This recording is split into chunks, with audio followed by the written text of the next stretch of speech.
Assalamualaikum warahmatullahi wabarakatuh. Di video kali ini saya akan membahas terkait kenapa bisa banyak terjadi interaksi obat pada pasien HIV atau AIDS. Kemudian apa saja sih interaksi yang perlu menjadi perhatian kita sebagai seorang apoteker atau sebagai seorang farmasi dalam upaya untuk mencegah terjadinya interaksi tersebut atau memberikan rekomendasi terkait interaksi obat yang terjadi. Nah, yang pertama yang perlu saya sampaikan adalah kenapa sih kita perlu memperhatikan interaksi obat antara HIV atau AIDS pada pasien HIV atau pasien AIDS. Yang pertama, kenapa sering terjadi interaksi obat adalah tingginya resiko infeksi pada pasien HIV.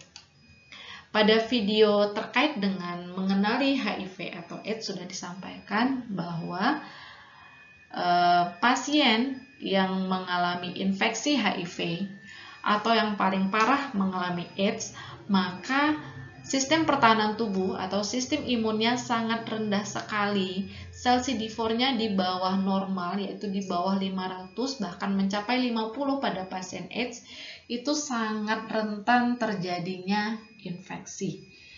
Karena sangat rentan terjadinya infeksi, maka pasien HIV, pasien AIDS tentu akan memiliki penyakit penyerta lainnya seperti penyakit meningitis, ensefalitis, kemudian diare kronik, kemudian TB, dan penyakit-penyakit infeksi oportunistik lainnya. Kemudian yang kedua, pasien HIV atau AIDS biasanya akan diterapi dengan obat antiretroviral dan minimal obatnya itu adalah 3-4 obat antiretroviral, belum lagi obat-obat infeksi penyerta lainnya. Misalnya pasien HIV plus TB, maka pasien tersebut juga akan mendapatkan obat 3-4 antiretroviral plus obat TB yang juga jumlahnya 3-4 antibiotik untuk TB. Kemudian belum lagi obat-obat yang berfungsi untuk menstimulasi sistem tubuh, sistem imun. Kemudian ya tadi ya disebutkan seringnya komplikasi seperti pneumonia, tuberkulosis, kanker, meningitis. Dan yang perlu diperhatikan bahwa kadang-kadang banyak interaksi obat yang terjadi itu tidak bisa kita cegah, sehingga sangat diperlukan sekali seorang apoteker berperan dalam memanajemen interaksi obat tersebut. Kadang-kadang obat yang diberikan itu dapat menurunkan efek antiretroviral atau malahan obat antiretroviral dapat menurunkan efek obat-obat lainnya. Nah, apa saja interaksi obat yang terjadi itu akan saya bahas secara detail pada video nanti. Teman-teman, saya akan berikan contoh studi kasusnya dan contoh bagaimana rekomendasi yang dapat diberikan oleh seorang apoteker. Selanjutnya, interaksi obat apa yang bisa terjadi di antara obat-obat retroviral dan antara obat retroviral dengan obat yang lainnya. Nah, interaksi dapat terjadi secara farmakokinetik dan secara farmakodinak.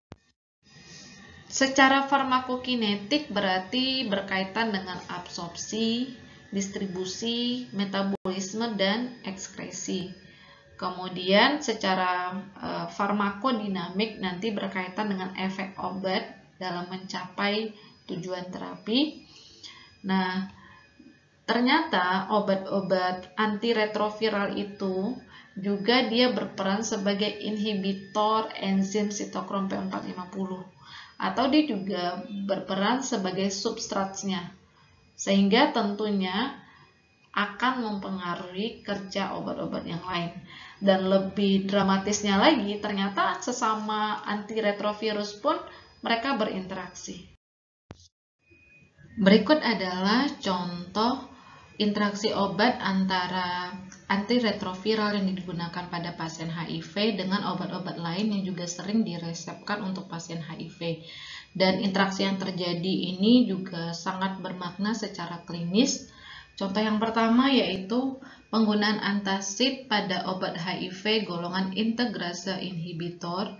Contohnya adalah elvitegravir, dolutegravir, di mana ketika penggunaan bersamaan obat-obat tersebut dengan antacid, maka akan terbentuk kompleks yang tidak larut atau terbentuk kelat dengan aluminium, magnesium yang terdapat di dalam antacid. Lalu apa solusi yang bisa kita tawarkan sebagai seorang apoteker terhadap drug-related problem tersebut? Yaitu pisahkan penggunaan at least 2 jam. Nah, ini dibuktikan oleh penelitian yang dilakukan oleh Ramanathan pada tahun 2013. Kemudian berikutnya adalah penggunaan proton pompa inhibitor seperti omeprazol, lansoprazol dengan rilpivirine, NNRCI atau obat-obat yang menghambat enzim transkriptase dan protease inhibitor, di mana dengan adanya proton pompa inhibitor maka akan mengurangi bioavailabilitas dari obat-obat HIV tersebut karena protease inhibitor juga meningkatkan pH pada lambung. Nah, sehingga penyerapan obat-obat di lambung juga akan mengalami pengurangan. Dan yang cukup signifikan pada penggunaan obat bersamaan proton pompa inhibitor ini adalah omeprazol 20 mg per hari menurunkan kadar bioavailabilitas obat rilpivirine itu sampai 40%. Lalu apa rekomendasi yang bisa kita sarankan sebagai seorang apoteker adalah cegah penggunaan obat secara bersamaan, cegah kombinasi obat rilpivirine dengan proton pompa inhibitor. Jadi Anda sarankan carilah obat gastrointestinal lainnya selain obat golongan proton pompa inhibitor. Selanjutnya, contoh kasus berikutnya yaitu penggunaan obat H2 antagonis seperti famotidin, simetidin, ranitidin itu akan berinteraksi dengan obat HIV atazanavir, di mana H2 antagonis itu dapat meningkatkan keasaman, dapat meningkatkan pH pada lambung sehingga kelarutan obat menurun dan penyerapan obat di lambung menjadi menurun, dan tentu saja akan mempengaruhi kadar bioavailabilitas obat di dalam darah. Lalu apa solusi yang bisa kita rekomendasikan sebagai seorang apoteker terkait interaksi tersebut? Adalah yang pertama, dengan meningkatkan dosis atazanavir dari 300 sampai 400 mg per hari dan juga dikombinasi dengan ritonavir sebanyak 100 mg per hari. Nah, menurut Chung et al. Pada tahun 2012, langkah tersebut, rekomendasi tersebut ternyata dapat mengkompensasi terjadinya interaksi antara H2 antagonis tersebut dengan atazanavir. Kemudian famotidin juga dapat menurunkan konsentrasi rilpivirine ketika diberikan 2 jam sebelum rilpivirine. Namun, pemberian famotidin dengan jarak 4-12 jam ternyata tidak terjadi interaksi obat yang terlalu signifikan. Jadi, artinya, Anda perlu merekomendasikan jika H2 antagonis diberikan bersamaan dengan atazanavir atau rilpivirine, maka jarakanlah penggunaan obat minimal 4 jam. Nah, ini kemudian adalah bentuk-bentuk interaksi obat lainnya yang terjadi antara obat-obat antiretroviral dengan obat-obat golongan lainnya. Nah, ini diambil dari artikel yang dipublikasikan oleh Christine A. et al. Pada tahun 2015. Nah, ini adalah yang telah saya bahas sebelumnya. antara antacid dengan atazanavir, rilpivirine, maka solusinya adalah dijarakan penggunaan selama minimal 2 jam. Kalau dengan antagonis H2, caranya adalah atur waktu pemberian dan pertimbangkan peningkatan dosis dari atazanavir. Kalau proton pompa inhibitor, omeprazol dan teman-temannya, nah itu perlu dicegah penggunaan secara bersamaan. Anda perlu berikan golongan obat lain jika pasien mengalami gangguan pada lambung. Nah, ini yang membentuk kelat, membentuk senyawa kompleks yang tidak larut. Solusinya adalah jarakan penggunaan selama 2 jam. Nah, selanjutnya interaksi farmakokinetik yang terjadi berkaitan dengan metabolisme, yaitu obat-obat antiretroviral itu dia mempengaruhi enzim sitokrom P450 3A4. Nah, umumnya enzim ini adalah enzim yang juga memetabolisme banyak obat. Nah, di sini dapat diperhatikan bahwa dapat berinteraksi dengan antiplatelet, dengan antikoagulan, dengan CA channel blocker, dengan kortikosteroid, dengan fosfodiesterase inhibitor, dengan golongan lipid ya, statin. Nah, solusinya bagaimana? Tentu konsentrasi obat-obat koadminister, obat-obat yang lainnya, yang obat-obat selain obat-obat antiretroviral itu perlu dipertimbangkan apakah dia ditingkatkan atau diturunkan, tergantung apakah dengan interaksi tersebut apakah metabolismenya menjadi lebih tinggi atau malahan lebih rendah. Kemudian juga sebagai apoteker perlu mempertimbangkan pilihan terapi lain yang tidak ada interaksi. Yang dipertimbangkan itu bukan obat HIV-nya tetapi obat lain yang digunakan sebagai pengobatan terhadap keluhan lain yang dirasakan oleh pasien. Nah, itu perlu dipertimbangkan untuk pemilihan obat lain yang tidak ada interaksi dengan obat-obat HIV. Kemudian Anda sebagai apoteker perlu memonitor apa respon pasien setelah menggunakan obat. Interaksi metabolik terkait dengan interaksi farmakokinetik, ternyata bahwa obat-obat HIV umumnya seperti golongan protease inhibitor, non-nucleotide reverse transkriptase itu dimetabolisme oleh enzim CYP atau sitokrom P450 3A4 isoform. Artinya dia termasuk substrat enzim sitokrom P450 3A4 isoform. Ini adalah obat-obat efavirenz, kemudian protease inhibitor adalah obat antiretrovirus atau antiretroviral yang digunakan untuk terapi HIV.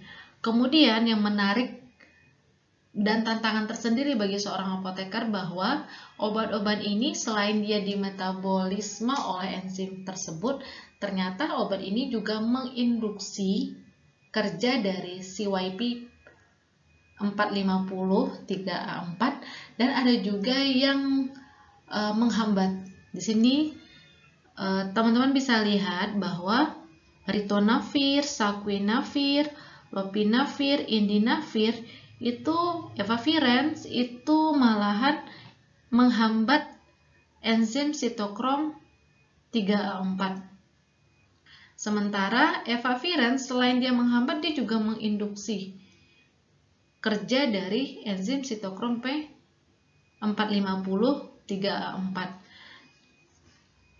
Nah, tentu saja dengan ada yang sebagai inhibisi, ada yang sebagai menginduksi, interaksi obat juga terjadi di antara sesama obat-obat antiretroviral. Bisa saja antara ritonavir bisa berinteraksi dengan nelfinavir atau juga bisa berinteraksi dengan saquinavir.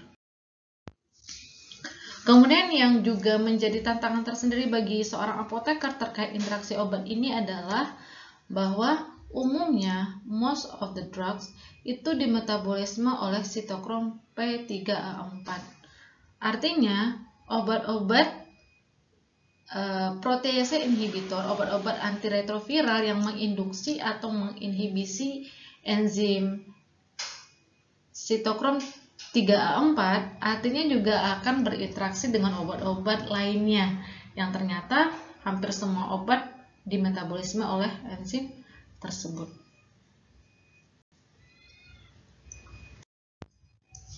Nah, kemudian ini juga salah satu artikel yang cukup lengkap membahas terkait mekanisme terjadinya interaksi obat, kemudian contoh obat-obat yang berinteraksi, efeknya seperti apa, dan apa konsekuensi yang perlu kita perhatikan. Yang pertama, dapat dilihat bahwa di sini dia mempengaruhi aktivasi intrasel, di mana ribavirin dan zidofudin, nah ini sama-sama obat antiretroviral ya, dapat mempengaruhi fosforilase intrasel. Nah, konsekuensinya apa? Berpotensi menurunkan efektivitas dan kegagalan terapi. Kemudian yang kedua, mempengaruhi absorpsi obat. Contohnya di sini, jika penggunaan fluoroquinolone dengan antacid itu bisa membentuk kelat. Sama ya tadi ya, antara antacid dengan obat-obat HIV juga dapat membentuk kelat atau kompleks yang tidak terlarut. Nah, solusinya apa di sini? Ini efeknya adalah menurunkan penyerapan dari quinolone dan tentu saja juga menurunkan kadar bioavailabilitas di dalam darah, sehingga di sini efek dari antimikrobial menurun. Nah, biasanya di sini solusinya adalah dijarakkan penggunaan antara fluoroquinolone dengan antacid minimal 2 jam. Kenapa 2 jam? Karena waktu pengosongan lambung itu sekitar 2 jam. Nah, di sini interaksi antara indinavir dan didanusin dengan cara mengganti pH pada lambung sehingga absorpsi dari indinavir berkurang karena peningkatan pH. Nah, konsekuensinya adalah konsentrasi indinavir dalam plasma akan rendah sehingga tentu saja kalau tidak tepat dosis, kadar obat di dalam darah berkurang, maka obat-obat antivirus tersebut juga bisa mengakibatkan terjadinya resistensi. Kemudian di sini ketoconazole dengan saquinavir dan ritonavir, di mana dapat meningkatkan konsentrasi saquinavir dan ritonavir akibat banyaknya obat-obat yang dalam keadaan bebas. Ini berkaitan dengan kadar obat yang terikat di dalam plasma.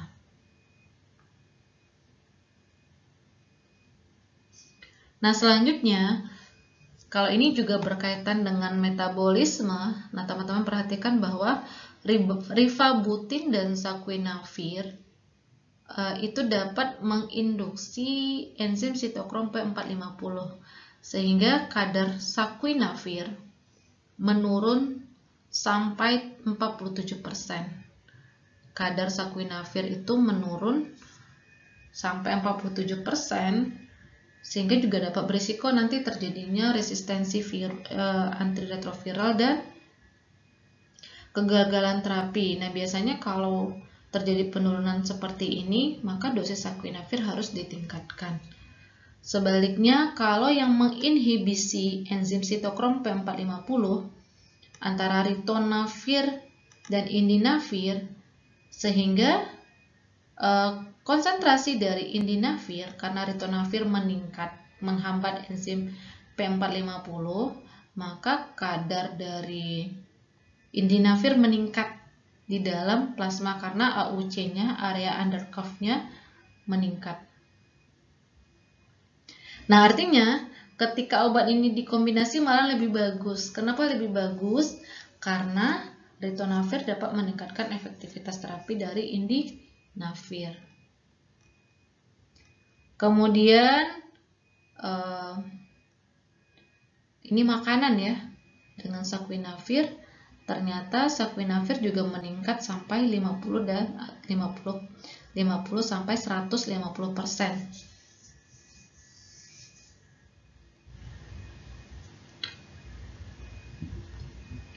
Hasil studi menunjukkan bahwa peningkatan plasma saquinavir di dalam plasma, tetapi memang kita sebagai apoteker juga perlu memperhatikan jangan-jangan nanti kalau peningkatan yang terlalu tinggi, efek terapinya malahan juga akan berisiko munculnya efek samping obat.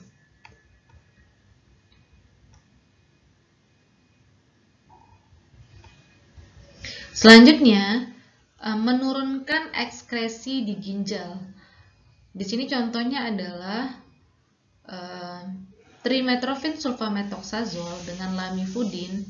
Lamivudin adalah obat HIV, di mana lamivudin kadar AUC-nya meningkat sampai 44% karena tidak adanya sekresi di tubulus. Jadi ekskresi lamivudin menjadi berkurang ketika dikombinasi dengan trimetropin sulfamethoxazole. Nah, kemudian hal ini sebenarnya ada dampak positif dan negatifnya. Kalau dampak positifnya, efek terapi menjadi lebih meningkat, tetapi kita perlu warning terhadap kemungkinan munculnya efek toksik atau efek samping. Kemudian di sini interaksi farmakodinamik, contohnya antara zidovudin dan ganciclovir, itu dapat meningkatkan gangguan terhadap sistem sumsum tulang belakang ya, adaptive bone marrow. Selanjutnya, nah ini perlu di stop jika telah muncul efek samping ini. Kemudian antagonis interaction ya antara indinavir dan saquinavir, di mana in vitro antagonism at high dose. Jadi dia efeknya berlawanan sehingga perlu diperhatikan. Namun secara klinis efeknya itu belum jelas.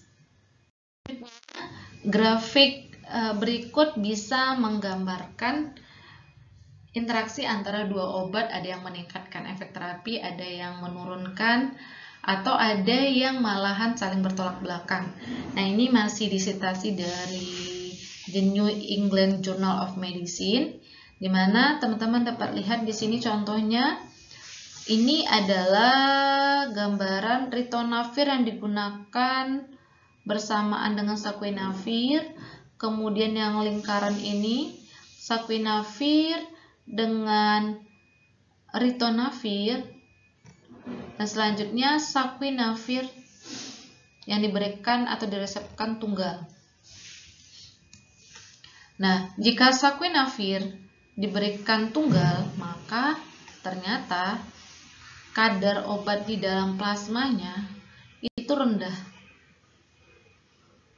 Nah, sebaliknya, jika saquinavir diberikan dengan ritonavir, ternyata langsung memberikan kadar bioavailabilitas plasmanya itu meningkat drastis dan juga bertahan dalam jangka waktu yang lama. Jadi duration time-nya itu cukup lama dibandingkan jika diberikan secara tunggal. Nah, sebaliknya, jika ritonavir dikombinasi dengan saquinavir itu malahan memberikan kadar bioavailabilitas yang optimal dibandingkan dengan kombinasi obat-obat yang lain. Nah, dengan pertimbangan ini pula lah yang mengakibatkan bahwa obat-obat antiretroviral itu diberikan secara kombinasi. Di awal saya sebutkan bahwa obat yang diberikan itu malahan kombinasi 3-4 obat antiretroviral. Nah, mungkin alasannya kenapa diberikan kombinasi tersebut karena ternyata pemberian secara kombinasi itu dapat meningkatkan efektivitas dari obat-obat antiretroviral. Kemudian, contoh lainnya adalah penggunaan lamivudin dengan trimetropin sulfamethoxazole. ketika lamivudin diberikan secara tunggal di sini, maka duration time atau waktu bertahan dalam range efektivitas terapi itu lebih cepat. Jadi ketika sampai pada titik puncak maksimum effect concentration, lalu dia akan turun drastis sampai pada waktu 12 jam setelah pemberian.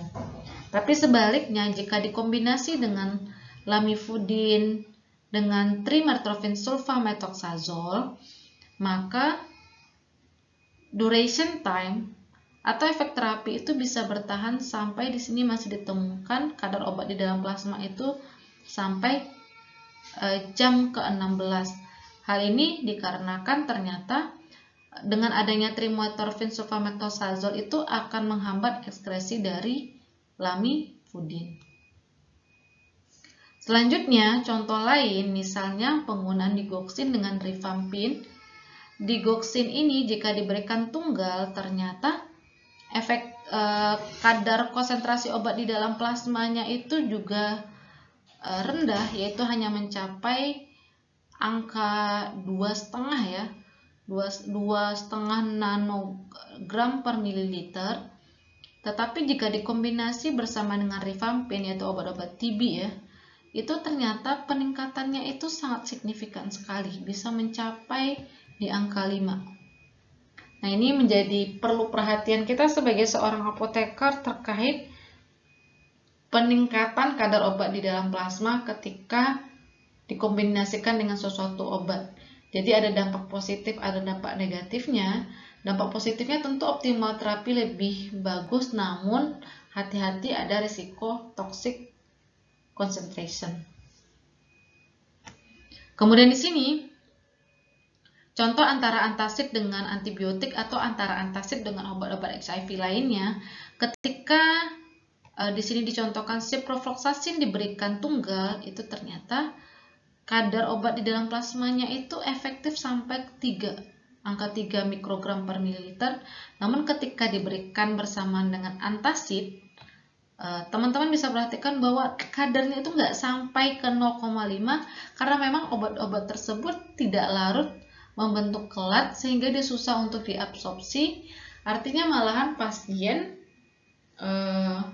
sia-sia menggunakan obat karena ternyata obatnya tidak diserap ke dalam tubuh. Nah, ini perlu menjadi catatan kita bagi seorang apoteker dalam manajemen interaksi obat yang terjadi pada pasien, khususnya di sini adalah pasien HIV atau pasien AIDS. Selanjutnya, tabel berikut juga menjelaskan beberapa obat yang juga berinteraksi dengan obat-obat antiretrovirus. Contoh yang pertama itu adalah amprenovir dengan rifampin. Rifampin ini adalah obat yang digunakan untuk pengobatan tuberkulosis. Ternyata amprenovir itu dapat diturunkan kadar obat dalam plasmanya atau area under curve itu sampai 81%. Ini sangat signifikan sekali ya, terjadi penurunan kadar obat di dalam plasma. Nah, perlu menjadi perhatian sekali karena ternyata pasien-pasien HIV itu juga sering mengalami penyakit tuberkulosis. Jadi tentunya pasien selain menggunakan antiretroviral juga akan menggunakan obat TB. Salah satu contohnya adalah rifampin. Kedua, indinavir, ritonavir, saquinavir, nelfinavir itu berinteraksi dengan rifampin dan rata-rata semuanya itu menurunkan dosis atau menurunkan kadar obat di dalam plasma akibat dikombinasi dengan rifampin. Karena rifampin ini adalah obat yang menginduksi enzim sitokrom P450 sehingga metabolisme obat-obat HIV itu menjadi meningkat. Lalu pertanyaannya, apa sih rekomendasi yang bisa kita berikan sebagai seorang apoteker terkait interaksi tersebut? Adalah rekomendasinya itu adalah cegah kombinasi rifampin dengan obat-obat protease inhibitor kecuali untuk rifampin dan ritonavir. Gunakan rifabutin dan adjustlah dosis dengan nelfinavir, amprenavir, indinavir, dan ritonavir. Artinya jangan gunakan obat-obat rifampin bersamaan dengan protease inhibitor. Jadi pilihlah obat lain, obat antiretroviral lain, atau obat TB-nya perlu dipertimbangkan. Kemudian obat-obat golongan reduktase inhibitor golongan ini ya, untuk pengobatan hiperlipidemia, contohnya di sini simvastatin, atorvastatin, kemudian pravastatin, ternyata juga berinteraksi dengan obat-obat HIV, seperti di sini ritonavir, saquinavir, kemudian ritonavir dengan saquinavir, lopinavir, ritonavir. Nah, di sini yang dipengaruhi adalah jika simvastatin bersama dengan ritonavir dan saquinavir, simvastatin kadar obat di dalam plasmanya meningkat sampai 32%. Nah, rekomendasinya apa di sini? Jangan gunakan simvastatin bersamaan dengan ritonavir. Atau bisa juga penggunaan obat yang dijarakkan karena sebenarnya simvastatin itu diberikan pada malam hari 1 kali sehari. Kemudian atorvastatin dengan ritonavir dan saquinavir itu juga dapat meningkatkan dapat meningkatkan kadar obat di dalam plasma sebanyak 4,5%. Nah, di sini penggunaan obat masih dibolehkan, tapi dengan dosis atorvastatin yang diturunkan. Namun Anda sebagai apoteker perlu individual dose dan perlu menentukan dosis berapa sih, penurunan dosis seberapakah yang cocok untuk pasien tersebut, dan tentunya pasien tersebut perlu monitoring yang khusus. Selanjutnya pravastatin dengan ritonavir, di mana pravastatin itu dapat diturunkan kadar obat dan plasmanya, tapi jumlahnya nggak terlalu banyak, yaitu 0,5. Sama ya, di sini rekomendasinya gunakan atorvastatin dengan perlu perhatian khusus dan monitor yang khusus dan dosis yang disesuaikan. Kemudian di sini sesama obat antivirus, antiretroviral, indinavir, nevirapin, di mana indinavir dosis kadar obat di dalam plasmanya menurun sampai 28%. Solusinya gimana? Tingkatkan dosis indinavir sampai 1000 mg setiap 8 jam. Jadi rata-rata kalau obat antiretroviralnya itu biasanya kalau pasien sudah cocok agak susah nih diganti. Makanya biasanya jika interaksi obat menyebabkan kadar obat di dalam plasma menjadi tinggi atau sebaliknya menjadi turun, maka dosisnya perlu disesuaikan. Kira-kira seperti itu terkait dengan interaksi obat. Nah, untuk lebih memahami terkait interaksi obat pada pasien HIV plus pasien yang juga mengalami infeksi oportunistik yang lainnya, nah izinkan saya memberikan sebuah contoh studi kasus, yaitu seperti ini. Seorang wanita usia 30 tahun didiagnosa AIDS sejak 1 tahun yang lalu. Nah, 1 bulan yang lalu, pasien mengalami infeksi tuberkulosis dan diresepkan obat rifampicin. Nah, lalu bagaimana pendapat Anda sebagai seorang apoteker terkait dengan kombinasi obat tersebut? Nah, di sini saya juga sandingkan referensi yang bisa kita gunakan, di mana di artikel-artikel sebelumnya juga disebutkan bahwa sangat gampang sekali rifampicin atau rifampin berinteraksi dengan obat-obat protease inhibitor, obat-obat HIV lainnya yang notabene itu merupakan obat yang sering digunakan untuk terapi antiretroviral pada pasien HIV. Nah, ternyata di sini juga disebutkan Literatur lain juga menyampaikan bahwa rifampicin menginduksi metabolisme antiretroviral dan menurunkan konsentrasi serum pada lebih dari 80% dengan resiko ketidakefisiensi antivirus. Jadi malahan kalau digunakan akan lebih berisiko menyebabkan resistensi virus terhadap antiretroviral tersebut. Nah, lalu apa solusi yang bisa kita tawarkan atau kita rekomendasikan pada kasus tersebut?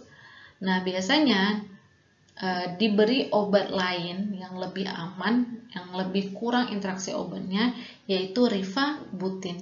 Nah, rifabutin juga merupakan obat TB, tuberkulosis, yang digunakan pada pasien HIV.